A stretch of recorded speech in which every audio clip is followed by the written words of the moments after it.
Assalamualaikum warahmatullahi wabarakatuh. Saat ini sedang viral tagar Indonesia Terserah. Indonesia Terserah.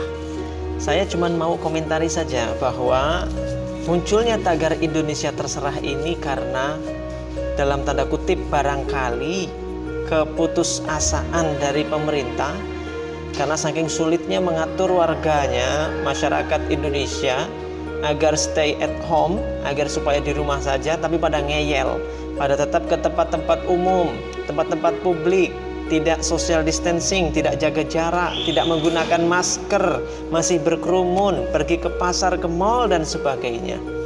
Apa yang dilakukan pemerintah dengan mungkin barangkali terserah, kira-kira gitu ya, terserah rakyatnya mau bagaimanalah gitu. Saya rasa nggak ada salahnya karena pemerintah sudah menghimbau dan melakukan anjuran-anjuran serta membuat aturan-aturan. MUI juga sudah membuat fatwa-fatwanya berkenaan dengan COVID-19 ini. Jadi pada prinsipnya pemerintah itu melakukan ini, melakukan ya misalnya seandainya Indonesia Terserah itu adalah keputusan pemerintah pada akhirnya, umpamanya nggak bisa disalahkan juga karena memang bandelnya rakyat Indonesia. Namun kedua, yang ingin saya sampaikan juga bahwa ketika rakyat Indonesia merasa cuek, acuh dengan apa yang dilakukan pemerintah, kita juga harus sadar apa yang dilakukan masyarakat ya tidak sepenuhnya salah. Kenapa? Karena penyakit ini, virus ini yang dikatakan oleh PBB sebagai pandemi, wabah yang bukan hanya ke satu negara, tapi berbagai macam negara kena, internasional, belahan dunia ini sebagian besar. Makanya disebut pandemi karena sudah melewati berbagai macam negara.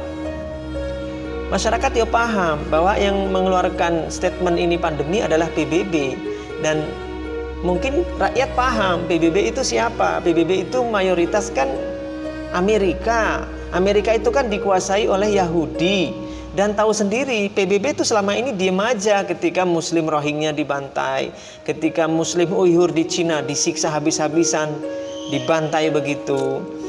Kita semua tahu, mungkin orang Indonesia juga paham bahwa PBB juga diam aja setiap hari pembantaian, pembunuhan di Palestina, warga Muslim Palestina dihabisi sama Israel, dibom anak kecil, wanita, orang tua semua dibunuh, dibantai, dibom tanpa belas kasihan.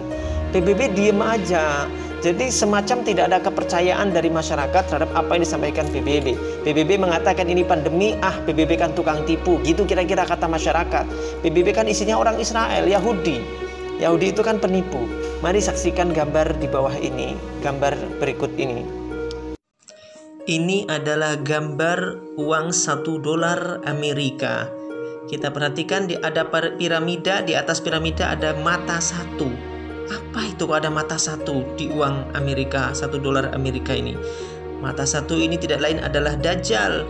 Mereka persembahkan segala proyek-proyek mereka, persembahan mereka, target-target mereka, program-program mereka untuk si mata satu ini. Dan inilah Tuhannya mereka.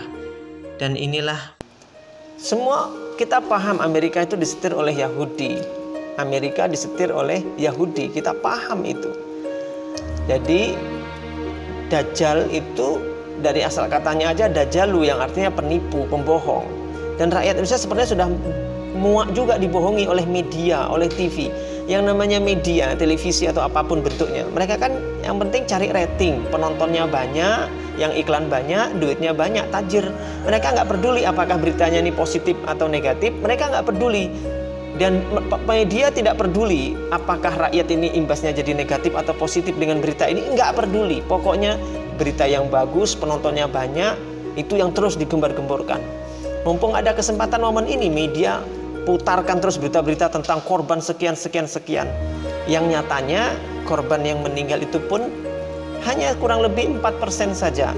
Coba Anda hitung sendiri, dari seluruh korban yang terkena virus COVID-19 ini atau corona ini, yang meninggal kalau dibandingkan hanya berapa persen? 6%, 5%, 4%. Di Yogyakarta beberapa hari yang lalu 200 orang yang terkena selama di Yogyakarta ini, 200 orang.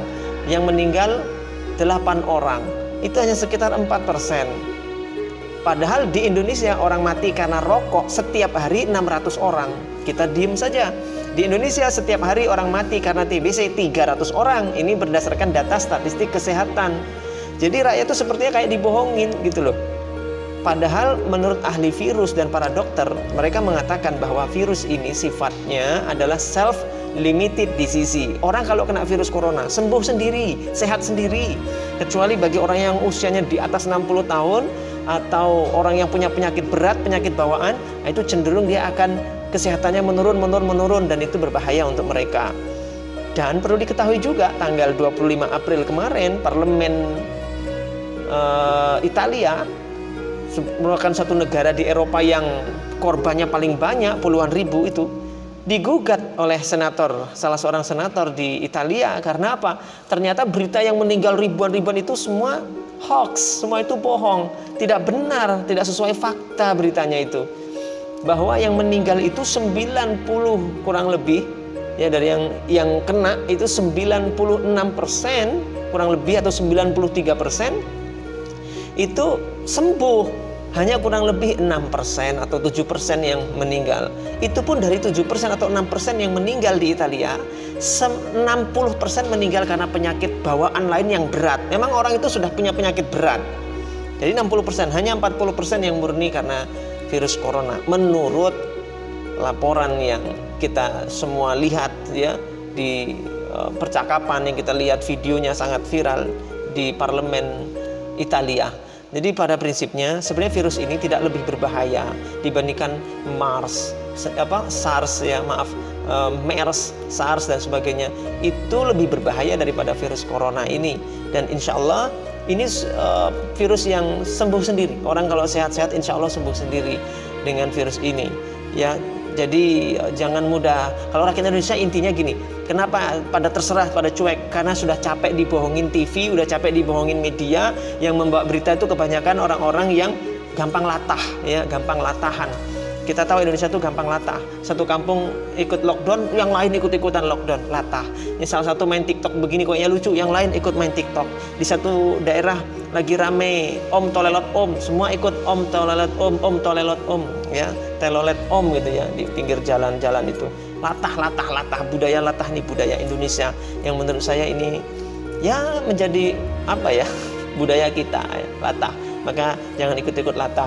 Menurut saya, ya hanya itu aja komentarnya. Saya tidak berpihak mana-mana.